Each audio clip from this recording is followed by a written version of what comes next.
Hello, hello, hello. Thanks for tuning in to the Barbara Cox Podcast. And I am very excited. This question today is, will you promote love or provoke anger in your children? And any child for that matter. But basically, I'm talking about your children. I'm also a teacher, so I know what it means to provoke a child into anger, even in a classroom setting as a teacher. I am the adult. And so it's very easy for me as a teacher to provoke a child into anger. You have to make sure that you're speaking with a soft tone and you're not speaking in a way where it embarrasses the child in front of his or her peers. A lot of times I would pull a child aside, not necessarily physically pull them aside, but I would say, hey, let's talk, and, let's step out, for a moment. I have my assistant to stay with this class, and I would just kind of step out toward the foyer of the classroom or in the opening near the door where we could just kind of talk one-on-one, or I would wait until it was a better opportunity for me to talk with the child, but try to pull the student away from the other students and do it in a more less threatening atmosphere, because a child will feel provoked when they're being embarrassed in front of their peers. It's no way of avoiding that. If you provoke them in front of their peers, they're going to disrespect you. They are going to retaliate in anger. They're going to fight. It's either a fight or a flight mode they're going to go into. And they're going to go into a fight mode because that's very humiliating to them. And so I had to learn my first year of teaching how not to do that. And because I didn't want to do that, I didn't do stuff like that with my own kids. I would try to keep my voice toned down. And I had to ask God to help me with that as a parent. I had to ask God, and God began to show me how, even when I was angry, how to bring my voice down, not to elevate it up, but to bring it down and to have a soft answer. The Word of God tells you that a soft answer turns wrath. So when you give them that soft answer, you're promoting love. You're not provoking anger. So you're going to either promote love or you're going to provoke anger. And when you provoke anger, it leads to discouragement. The Bible talks about how it will cause a child to be discouraged. So today's question, are you going to promote love or are you going to provoke anger in a child? And that's today's question. And with a lot that's going on right now, a lot of us are angry. A lot of us are frustrated. A lot of us are going through some things that we've never experienced before. And it's causing us to have this buildup of anger in us. And so an angry parent will produce an angry child. So we have to sometimes check ourselves, do a self-examination, ask God to show us where the anger is and to get the hurt out. Because when we're bleeding, we're going to bleed onto our kids. We're going to bleed onto people around us. I had an episode with someone that just lashed out at me, and I could see the anger. I could see the hurt. But if I myself was going through something, then I was going to lash back. And I have done that because I'm going through something too. So you're going through something, I'm going through something. So we're lashing out at each other. We're yelling and screaming at each other, and we're not going to get anything accomplished. I've done that with my own kids when I felt that I was going through something and then they were going through something. I felt myself getting very, very tense, and I had to just say, you know what? I'm not feeling very well, so I'm going to go to my part of the house, and I would say I have a part of the house, and they have their part of the house.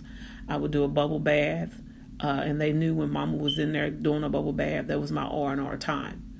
So y'all may hear my smoke detector. I have got to buy more smoke detectors because I was informed that it's time to get them all replaced because I changed the batteries and they still beep. So it's time to replace the entire the whole system out. Just got to get whole new smoke detectors. So I do apologize for the beeping in the background. But however, back to provoking or promoting love or provoking anger. You're going to either promote love in that child, or you will provoke that child into anger, and that child will be discouraged. We really need to talk to our children and try to encourage them. And even when they're doing something that we know that is wrong, we got to help them to see that. But once again, first, I had to see the child in me and what was going on with the child in me, that spiritual woman in me. That child in me was hurting. And because I was hurting, I had to ask God to take care of the child inside of me before I could take care of a child that he has entrusted me with. I was hurting. I was an angry, black, single mother. I was so angry because of the going through a divorce, going through separations, going through things that I did not want to do. I wanted my family together, and it made me so angry to have to be a single parent. But my anger could not be a part of my children's upbringing. They couldn't see an angry mama. They had to see a praying mama. They had to see a transparent mama. They had to see a surviving mama. They had to see a mama that, although we struggled, they had to see a mama that was determined. They had to see the tenacious mama. That's what I had to show them. But most importantly, they had to see a spiritual mama. They had to see a mama that would cry out to God. They had to hear me crying in the midnight hour. They had to see mama on her knees. They had to see mama with that open Bible in front of them, because that's what it took for me to get out of that angry status and into a status of being an encouraging mama. How could I encourage them if I was discouraged? How could I give them something that I myself did not have? Now, I'm not talking about somebody else. I'm talking about me. I was an angry, black, single mama. That was me. That was me. And God showed me how to turn that anger into love, how to embrace my children and not discourage them, but how to embrace and encourage. And even now that they are adults, I have to embrace and encourage. Even with the 6 feet apart, I embrace my children. If I have to embrace them at an angle or turn my face with my mask on or hug them from the back, I embrace my children and I encourage them. I encourage my children. I talk to them. And I tell them, it's time for you to hear what God is saying for your life. But I know what I see as a mother. This is what I see. This is what I hear in the spiritual realm. But I had to first get in a place to where I wasn't hurting. I was hurting, y'all. I was angry. I was one angry black single mama. I didn't ask to take on the job as a single parent. I didn't ask to do that. I went down the altar. I got married. I had my baby after I got married. But it didn't work. But that did not mean that I was supposed to bleed out onto my children. But I did. But God showed me how. God showed me how. How to be transparent. How to open up and say, look, Mama loves you, and we're going to get through this together. We're going to get through this together. And then I had to love their dad despite of what we had went through.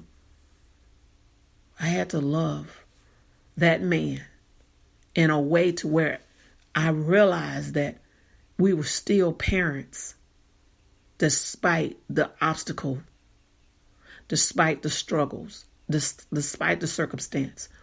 We had to still coexist. We had to co-parent these children, because I went through a divorce, and then I went through another relationship, and I had another beautiful gift from God, and we eventually married. So that meant there was my 2 beautiful children with 2 different fathers, 2 different situations. But I was still mama. And I was still one angry, black, single mama. Because I ended up going through it again. But God brought us back to where we were able to coexist. And we were able to to realize what was more important, and that was to promote love, not provoke anger. Or were we perfect? No. We still had some issues. Even now, you never stop being a parent. You never stop being a parent. That child will always be your child, no matter what age. So what am I saying? You got to take care of the child on the inside of you first. And make sure that child is well nourished with the word of God, with your praying time, in order for you to take care of your own child, your own children. And despite what happens between you and the other parent, that is still your child. Those are still your children. But look at the child on the inside and make sure that you're in position to promote love and not provoke anger. Not to provoke them into anger, because it will discourage them. And I love you all very dearly. And this is a topic that I can talk about all day, because I don't mind telling somebody I was an angry, black, single mama. My kids didn't know it. I didn't know it.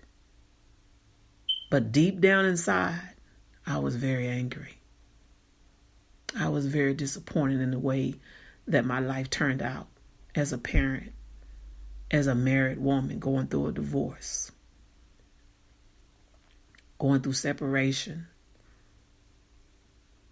going through broken relationships. But God showed me how to turn that anger into love. Because he gave me two gifts that I desired. I desired children.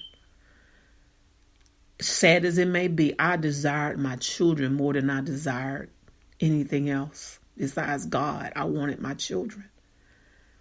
And when the doctors said no, God said yes. I'm going to give her the gift of children. And how dare would I harm those gifts? How dare would I hurt because of my anger? I had to ask God to take the anger out of my heart.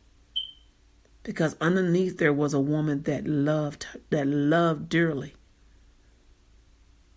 And what I had a passion for was to raise my children up in a godly, loving environment. Whether it was with their dad or without. That was my passion. And only God could help me do that. And when I got angry and I came out of, and I was talking in a way to where I didn't display love, I didn't speak grace, God gave me mercy. And I had to give my children mercy. And I had to show them how transparent I was. And I had to be apologetic. I had to say I was sorry when I was wrong. I had to say, please forgive Mama, because Mama was wrong. Please forgive Mama, because Mama was wrong. I had to do that in order to save my children. Because I had to show a light of Christ to draw them to God. I had to promote the love of God. Because if I provoked them into anger, I would discourage them and they would not see the light of Christ. But when I got it wrong, I had to say, Mama, wrong. Mama's wrong. And I could tell them all day long when they were wrong. And when they had to get it right with God. But there were times when I had to get it right with God. And I had to tell my children, Mama was wrong. I did that wrong. I didn't handle that too well. And I didn't mean to hurt you, and I'm sorry. Please forgive me. Please know that I love you. Please know that I love you both from the bottom of my heart. And I'm so sorry. But there's a child inside of me that's wounded. And I need to get it right with God so that I can get it right with you. Today's question: will you promote love or provoke anger inside a child, inside your children? Thanks for listening to the Barbara Cox Podcast.